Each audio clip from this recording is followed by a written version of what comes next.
in Centerville, they sometimes have a rule at no water, and my mom would tell the teacher, Quinn takes methotrexate and she needs to drink more water. So she would make sure that I always had water bottles there, and at lunch I would have one, and then snack time I would have one, and I'd always have one sitting on my desk if I needed it. And that's what we would do. And the teacher would usually say yes, because who doesn't want to help a kid? I don't really do that much different. I mean, we have binders that we take from school every day, and since it could hurt my back, we made my binder smaller so that it can still fit all the stuff, but it's not as heavy. A big thing for Abby was in second grade you learned cursive, and cursive put a lot of pressure because you can't lift up as much. So at that time in the 504 we did put in there that she could write her things in print.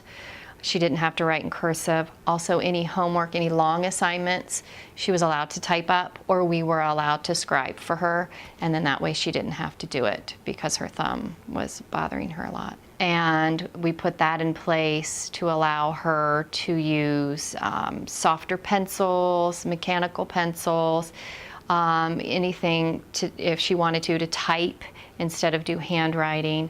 When she misses school for her infusions, it's really tricky now that she's older because she misses a lot of work. So I discussed with her teachers, how can we handle this? I would prefer to have her get her work done, not make it up, but try to get it ahead of time.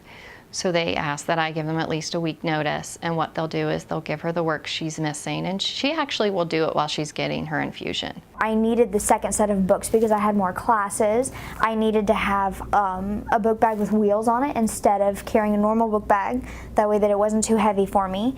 I needed earlier times to get to my locker whenever I was having rough days with my knees and stuff like that. Really picked up in middle school. Well, stairs, the biggest problem was her knees, so we got elevator keys. If on the days that she was having trouble, all she had to do was go to the office and say, I'm having a lot of trouble with my knees today, can I have the elevator keys? They tried to get her locker closest to her classes, where the bulk of her classes were. We had a second set of books for her at home, so she didn't have to pack them back and forth with her book bags. And just more rest periods, longer times. They allowed her longer times to get to class, maybe allowing her to leave a few minutes early of each class.